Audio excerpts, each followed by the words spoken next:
नमस्कार, मैं पंडित उत्कर्ष शर्मा आज सभी के सम्मुख उपस्थित हुआ हूँ एक नया कार्यक्रम लेकर के, एक छोटा सा ज्योतिषी कार्यक्रम को लेकर के। पिछले वीडियो में रक्षाबंधन के बारे में हम लोगों ने जाना और बड़े ही अच्छे ढंग से उसका रिप्लाई भी आया मेरे को। बहुत सारे मैसेजेस व्हाट्सएप के माध्यम से भी आए और लोगों का प्यार भी मिला। इस एपिसोड में मैं आप लोगों को ज्योतिष के कुछ जो बेसिक्स नियम है, जो जानकारी है, वो आपको देना चाहूँगा, क्योंकि आज हम इस मॉडर्न जनरेशन में सब कुछ भूलते जा रहे हैं, सनातन धर्म को भूलते जा रहे हैं। और सनातन धर्म में जब हमारे लिए इतना सब कुछ है, ऋषियों ने इतना सब कुछ बनाया है, तो क्यों ना उसको जाने। कुछ समय निकाल करके उसको जानना भी चाहिए, क्योंकि हम पाश्चात्य में इतना खो गए हैं कि सनातन धर्म को भूलते जा रहे हैं। और ज्योतिष तो अपने आप में एक महान ग्रंथ है। जब मैं पहली बार की बात बतलाता हूँ दोस्तों, जब मैं पहली बार इस ज्योतिष को सीखा, ज्योतिष की ग्रंथों को पढ़ा, तो मेरे को अपने आप में ऐसा लगने लग गया कि मैं तीसरा आंख पा गया हूँ। मतलब ज्योतिष के माध्यम से अगर मैं किसी के बारे में बतला पा रहा हूँ, कोई क्या सोचता है कि उसके जीवन में क्या घटना घट रही है, वो क्या सोचता है, क्या मन रखता है, उसके अंदर छल है या उसके अंदर प्यार है, ये सब कुछ जानने को मिल जाता है। तो फिर हमारे ऋषि महात्मा जब ये अच्छा साधन बना करके रखे हैं, तो इसको जानना चाहिए। और आप सोचेंगे कि आपको ज्योतिष क्यों जानना चाहिए, तो एक उद्देश्य ये हो सकता है कि आपको ज्योतिष इसलिए जानना चाहिए कि आज करप्शन की दुनिया है। आपको कोई भी लूट करके चला जा सकता है, कोई भी आपको लूट सकता है। तो उससे बचने के लिए भी थोड़ा बहुत आपको ज्योतिष की जानकारी होना चाहिए, और जो सीखना चाहता है वो तो सीख ही सकता है। तो इस एपिसोड में मैं यही बतलाऊंगा। ज्योतिष के कुछ बेसिक नियम है। भाव होते क्या है, इससे देखते क्या है, इसको मैं बतलाऊंगा। उससे पूर्व चलिए चलते हैं। पिछला जो वीडियो बना था उसमें एक साक्षी जी ने कमेंट किया था, उसका उत्तर देते। साक्षी जी ने कमेंट किया था, प्रणाम महाराज जी, मेरा एक सवाल था कि मेरे घर में दादाजी के छोटे भाई, मतलब मेरे दादाजी की नाती, मेरे भाई का देहांत राखी के दिन हो गया था, जिसके कारण हम लोग राखी नहीं बांध पा रहे हैं।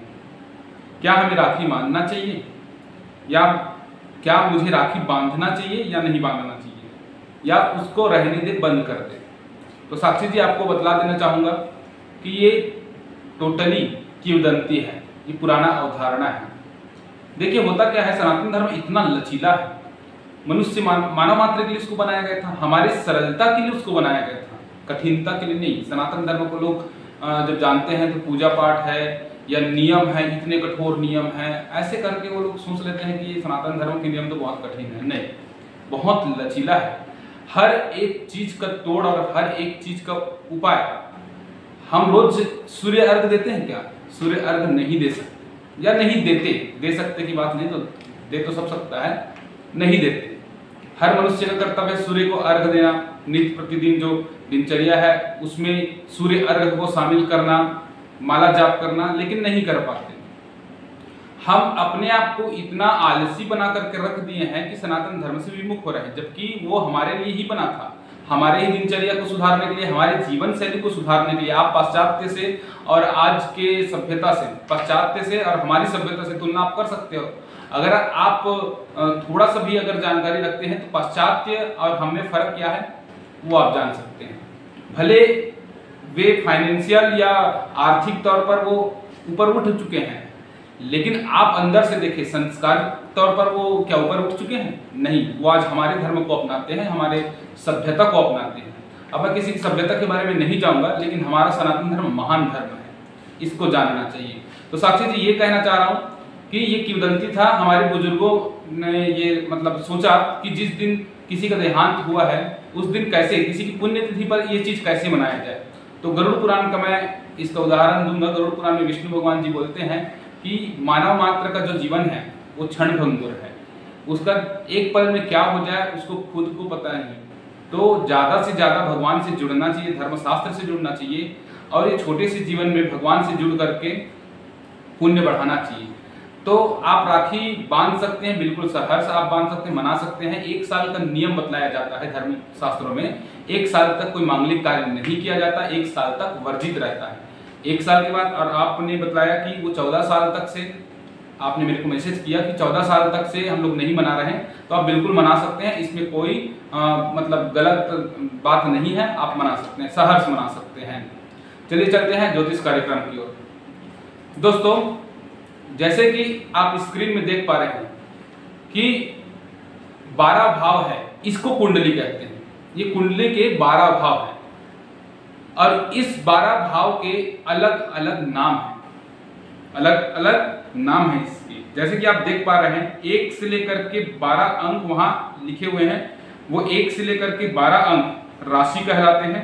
राशि के बारे में मैं पिछले वीडियो में आप लोग को जानकारी दिया था, उसको आप जाकर के एक बार देख सकते हैं। तो 1 से लेकर के 12 भाव तक, 1 से लेकर के 12 भाव हुआ और 12 राशि हुआ। पहले भाव के बारे में हम समझते हैं। पहले भाव को बोलते हैं तनु। इससे हम कुंडली में तन का विचार करते हैं कि मनुष्य का तन कैसे होगा, उस जातक का, लड़का हो तो जातक, लड़की हो तो जातिका, उस जातक का तन कैसा रहेगा, स्वस्थ रहेगा, सुडौल रहेगा, वीक रहेगा, ये इस सबको जाना जाता है। दूसरा भाव को धन भाव कहा जाता है। इससे हमारे पास धन कितना होगा, हम धन संचित कितना कर पाएंगे अपने जीवन काल में, इसको देखा जाता है। तीसरे भाव का नाम दिया गया है सहर्ष, मतलब छोटे भाई बहनों के बारे में ये तीसरे से देखा जाता है। चौथा भाव सुख लिखा हुआ है, इससे मनुष्य अपने जीवन में कितना सुख पाएगा, सुख का अनुभव कितना कर पाएगा, इस सुख को वहां से देखा जाता है। पंचम भाव में सुत लिखा है। सुत का मतलब है भाई, माफ कीजिएगा, पुत्र या पुत्री। उससे ये देखा जाता है कि आपका पुत्र होगा, पुत्री होगा, या फिर वो कैसे होंगे, ये पंचम भाव से जाना जाता है। जो छठा भाव है रिपु, जो लिखा हुआ है, रोग रिपु ऋण की चर्चा यहाँ से की जाती है, देखा जाता है यहाँ से रोग रिपु ऋण, रोग रिपु और ऋण छठे भाव से देखे जाते हैं। सातवां भाव जाया जो लिखा है, इसको पत्नी का भाव भी बोलते हैं और इससे आप दाम्पत्य सुख की बात आप यहाँ से देख सकते हैं। आठवां भाव जो रंध्र भाव लिखा हुआ है, रंध्र छिद्र, इसको मृत्यु और आयु के लिए देखा जाता है। 8वां भाव से आयु विचार और मृत्यु विचार किया जाता है, इसलिए वहां रंध्र लिखा हुआ है। और कुंडली में 8वें भाव से ये सब चीज देखा जाता है। 9वां भाव धर्म का भाव होता है और इसी को भाग्य भाव भी कहा जाता है। कुंडली का भाग्य भाव, यहाँ से भाग्य कितना है, इंसान भाग्यशाली होगा कि नहीं होगा, ये सब देखा जाता है। 10वां भाव जो आप कर्म लिखा देख रहे हैं, तो वो इंसान कर्म क्या करेगा, किस क्षेत्र में जाएगा और कितना कर्म करेगा, ये सब 10वां भाव से देखा जाता है। 11 भाव जो 11 नंबर लिखा हुआ है, 11 भाव, वहां से आय की बात होती है। मनुष्य कितना कमाएगा, उनके आय के रास्ते कितने होंगे। देखो, दूसरा भाव आपका धन अर्जित का, धन संचित का है और आपके आय का रास्ता 11 है कि आपका आय का रास्ता किधर से रहेगा और आय किस तरीके से कमाया जाएगा, ये 11 भाव से। 12 भाव से व्यय देखा जाएगा कि आप कितने खर्च करते हैं और किस किस चीजों पर आप खर्च करते हैं, ये 12 भाव से देखा जाता है। तो ये कुंडली के 12 भाव है दोस्तों, और ये कुंडली के 12 भाव से ये 12 जो चीज यहाँ पर लिखा हुआ है, तनु धन सहज सुख सुत रिपु जाया रंध्र धर्म कर्म आय व्यय, ये 12 भाव, 12 राशि और 12 चीजों से इसको देखा जाता है। ये अगर जब आप कुंडली को अपने ही जन्म कुंडली को आप हाथ में जब लेंगे, तो ये जो तनु धन सहज ये सब लिखा है, ये चीज फिक्स है, ये चीज कभी हटता नहीं है। राशि परिवर्तित होते रहता है, ये चीज फिक्स है कि यहाँ धन से धन देखा जाएगा, तनु से तन की बात कही जाएगी, व्यय से व्यय की ही बात कही जाएगी, ये चीज फिक्स है। तो प्रिय दर्शकों, आज इस कार्यक्रम में 12 भावों के बारे में हम लोगों ने जाना कि 12 भाव कहते क्या हैं और उससे देखते कैसे हैं, देखते क्या हैं। इसके अलावा इसके बारे में और बृहद चर्चा है जो आने वाले वीडियोस में हम लोग करेंगे, और ऐसे ही प्रश्न आप सभी दर्शक पूछते रहें, जो मैं अपने ज्ञानानुसार आपको इसका उत्तर दे पाऊंगा। धर्मशास्त्र से संबंधित हो, पूजा पाठ से संबंधित हो, तो फिर वो ज्यादा अच्छा रहेगा और सभी के लिए वो लाभदायक भी रहेगा। तो आप इस कार्यक्रम के माध्यम से आप कमेंट बॉक्स में भी अपना प्रश्न लिख सकते हैं और आने वाले वीडियोस में मैं उस प्रश्न का उत्तर दे पाऊंगा। तो फिर अभी के लिए बस इतना ही।